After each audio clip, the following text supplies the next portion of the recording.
Assalamualaikum dan selamat datang sekali lagi para viewers sekalian. Anda sekarang berada di slot head to head untuk perlawanan yang akan datang, iaitu pasukan Sabah akan menentang pasukan Selangor. Perlawanan akan berlaku di stadium lawan, iaitu Sabah akan bertandang ke stadium Selangor bagi perlawanan yang akan berlangsung pada 28 hari bulan ini. Ini adalah merupakan satu perlawanan yang penting juga di mana Sabah perlu mengekalkan momentum yang sekarang ni berada di dalam satu kedudukan yang cukup bagus dan cukup membanggakan untuk satu pasukan yang baru yang target untuk berada di top 5, tapi sekarang macam overachieve lah, di mana hasil daripada sebelum ni kita berada di tangga pertama dan hasil daripada dua perlawanan yang berlaku iaitu di antara Kedah maafkan aku, di antara JDT yang menentang Selangor dan juga Negeri Sembilan menentang Seri Pahang, di mana kedua-dua pasukan tersebut memenangi perlawanan tersebut.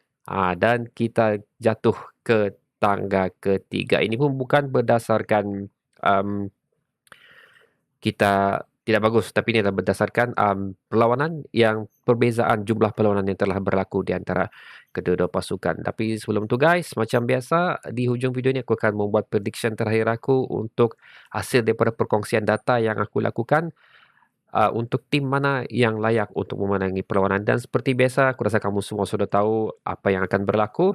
Aku minta kamu untuk meletakkan prediction dan juga goal yang kamu rasa akan berlaku di dalam perlawanan ini di dalam ruang komen di bawah. So, okay, jom kita tengok data-data ataupun statistik yang telah berlaku di antara kedua pasukan, sejarah perlawanan yang telah berlangsung di antara kedua pasukan ni. Tapi sebelum itu guys, ini adalah beberapa perlawanan yang telah berlangsung itu pada tahun 2020 sehingga ke tahun 2021, 3 perlawanan terakhir yang telah dilalui oleh Sabah FC sewaktu menentang Selangor, di mana kita tidak mencatat satu pun sebarang kemenangan daripada 3 perlawanan sebelum ni, dan kekalahan terbesar terakhir, perlawanan terakhir di antara Sabah sewaktu menentang Selangor adalah Sabah bolos sebanyak 6 gol tanpa membuat sebarang balas lah. Okey, memang telur lah Sabah time tu waktu 2021 tu saingan di Liga Super juga, dan hasil daripada perlawanan tu di antara untuk 3 match ni sajalah Selangor telah berjaya membolos sebanyak 10 kali gawang Sabah, dan Sabah hanya berjaya membolos sebanyak 3 gol dan membuatkan ini khusus untuk tahun 2021 lah, membuatkan Sabah berada di tangga ke-9, dapat jugalah elak daripada turun ke Liga Perdana. Tapi walau macam mana pun Selangor di atas kemenangan yang selesa di atas Sabah tidak juga membuatkan mereka berada di kelompok teratas, tapi berjaya berada di dalam top 5 untuk saingan Liga Super tahun 2021 yang mencatat 10 kemenangan, 6 seri dan 6 kalah, sebanyak 36 poin saja. So kedudukan Selangor pada masa itu berada di tahap yang okey sajalah. Okey. Dan ini adalah perlawanan yang telah berlaku. So itu adalah sejarah lama, ini adalah sejarah baru. Seperti yang aku cakap pada video sebelum ni, Sabah adalah merupakan satu tim yang cukup berbeza bagi tahun 2022 ni, dan kita nampak di situ jumlah kemenangan dan jaringan gol yang cukup bagus sebenarnya, dan sama juga yang terjadi dengan pasukan Selangor. Walau macam mana pun dengan konsistennya pasukan Selangor mendapat beberapa kemenangan pada perlawanan sebelum ni, tapi tidak juga membawa mereka untuk berada di dalam kelompok top 5. Dan aku ingin sentuh sini adalah kemenangan terakhir Selangor waktu menentang Sarawak adalah sebanyak 7-0, di mana sewaktu Sabah menentang Sarawak, Sabah hanya menjaringkan satu gol saja. Tapi kita kena ingat itu adalah merupakan satu situasi yang cukup berbeza, di mana sewaktu Sarawak menentang Sabah mereka masih dalam berada keadaan mentaliti yang cukup bagus. Di mana waktu Selangor menentang Sarawak, mentaliti pasukan Sarawak sebenarnya dalam bilang orang boleh dikatakan menjunam lah, kerana beberapa masalah dalaman yang mereka lalui, di mana selepas perlawanan kekalahan Sarawak kepada Selangor ni, uh, Sarawak United telah menukar pengelola, iaitu manajemen diorang. Maksud saya adalah coach diorang kepada coach yang baru atas alasan keadaan coach yang tidak berapa sihat. Tapi itu bagi aku itu antara satu sebab kenapa dia ditukarkan. Yang lain mungkin kerana prestasi pengendalian yang kurang cemerlang.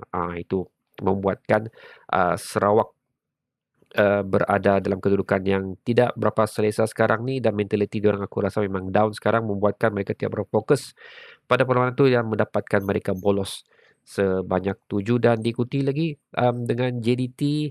Walaupun Selangor datang ke Stadium JDT dengan membawa motivasi yang cukup bagus hasil kemenangan 7 gol ni, tapi bekalan itu tidak cukup untuk mereka meneruskan prestasi mereka sewaktu menentang JDT, di mana mereka tewas 5 gol. 5 gol berbalas 1. So dalam kedudukan terumbang-ambing sebenarnya prestasi Selangor ni, kita tak tahu apa yang membuatkan mereka begitu. Konsistensi mereka tidak cukup baik, tapi uh, konsistensi untuk pasukan Sabah sebenarnya berada dalam keadaan on track, dan aku believe motivasi untuk pasukan Sabah cukup tinggi sebenarnya. Dan untuk kekalahan pasukan Selangor menentang JDT ni, aku ada tengok beberapa reaction daripada peminat-peminat Selangor sendiri. Mereka pun memang tidak berpuas hati dengan cara pengendalian coach mereka yang berasal dari Jerman tu. Aku nak pandai lah sebut nama dah. Dan mereka rasa percaturan yang mereka lakukan untuk menentang JDT ini adalah percaturan yang cukup salah, dan tidak patut beberapa pemain diturunkan dalam perlawanan tersebut. Dan adakah mereka bersedia untuk perlawanan seterusnya untuk menentang Sabah yang berada di dalam momentum dan motivasi yang terbaik? Dan aku believe selepas kekalahan Selangor di atas JDT ini, tercalar sedikit motivasi mereka dan membuatkan perlawanan di antara Sabah ini menjadi satu perlawanan yang open. Okey, perlawanan yang open di mana Sabah mempunyai kelebihan walaupun beraksi di stadium lawan. So guys, ini adalah kedudukan selepas perlawanan, beberapa perlawanan yang telah berlangsung, di mana Sabah telah jatuh sebanyak 2 anak tangga, sekarang berada di tangga ke-3, dan Selangor berada di tangga ke-6. Kalau kita tengok situ statistik kemenangan dan juga gol, agak berbeza juga sebenarnya, di mana Selangor mampu untuk menjaringkan gol yang cukup banyak, walau macam mana pun agen pertahanan Sabah masih berada di kedudukan yang cukup bagus dengan hanya bolos sebanyak 7 gol. Sekiranya Selangor menang dalam perlawanan ini, tidak akan efek untuk kedudukan Sabah di tangga ketiga. Tapi sekiranya Sabah menang dalam perlawanan ini, kita akan melonjak kembali ke tangga pertama di Persada Liga. So satu lagi perkara yang menaik mengenai perlawanan yang akan berlaku ni adalah jika Jose Imbalo akan diturunkan di dalam perlawanan tersebut, adalah menjadi satu threat yang cukup besar untuk Selangor, kerana mereka tidak mempunyai ataupun tidak mempunyai pengalaman, maksudku, untuk bagaimana mengawal dan juga corak permainan yang akan dihasilkan oleh Imbalo. Mungkin mereka ada cek lah video-video YouTube yang ada untuk gol-gol Imbalo ni, tapi bagi aku itu tidak cukup untuk memberi mereka maklumat yang sebaiknya bagaimana untuk mengawal dan juga corak permainan Jose Imbalo. Dan kemungkinan besar juga ada sedikit perubahan yang akan dilakukan oleh OKS bagi menyusun kembali pemain-pemain juga strategi yang bakal berlaku, kerana Jose Imbalo ni mempunyai satu permainan yang cukup berbeza. Sekiranya OKS ingin membuka kemampuan Jose Imbalo ni, sudah pasti ada beberapa perubahan yang cuba dilakukan, ataupun Jose Imbalo tidak mempunyai masalah untuk melaksanakan taktik yang sedia ada yang cukup berkesan sekarang yang dilakukan oleh OKS. Itu remain to be seen lah, sama ada dia akan turun ataupun tidak dalam perlawanan ini. Dan of course pemain yang aku mention sebelum ni, iaitu Messi Kedah lah. Kalau cakap Messi Kedah, tapi video tu aku cakap Messi Malaysia, sama ada dia akan turun dalam perlawanan itu tidak, kerana Sadil pun telah turun kembali ke sesi latihan bersama Sabah. So itu adalah beberapa pemain baru, dan aku akan jangkakan lah siapa yang bakal turun dalam perlawanan tu, kerana bagi aku 2 pemain ni masih baru. So kemungkinan mereka tidak akan turun dalam minit pertama, mungkin separuh masa kedua baru kedua pemain yang akan dimasukkan. Tapi apa pun yang paling menarik di sini adalah dengan kehadiran 2 pemain ni, membuatkan kita punya sub berada di dalam kedudukan yang cukup baik sebenarnya.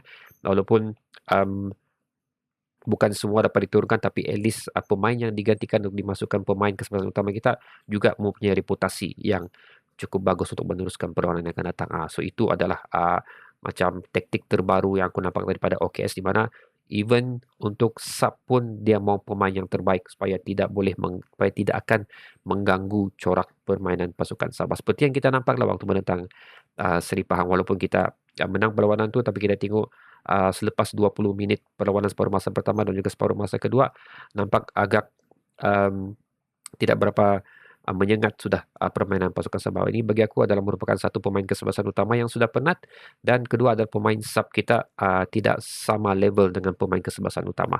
Itu aku punya daripada apa yang aku nampak lah guys. So ya, sekali lagi aku dah akan bincang banyak, kebanyakannya fakta sudah aku bincang di awal video ni. So okay, prediction aku untuk perlawanan ni. Oh, maafkan. Okey guys, masa untuk kita melihat prediction aku untuk siapa yang bakal memenangi perlawanan ni, dan ini adalah perkongsian aku di mana Sabah mempunyai kelebihan sebanyak 20%. Aku rasa aku yakinlah Sabah akan menang perlawanan ni berdasarkan momentum yang sekali lagi berdasarkan momentum yang cukup bagus, dan aku rasa motivasi pasukan Selangor agak menurun hasil daripada kekalahan yang cukup besar juga sewaktu menentang pasukan JDT. So, okey.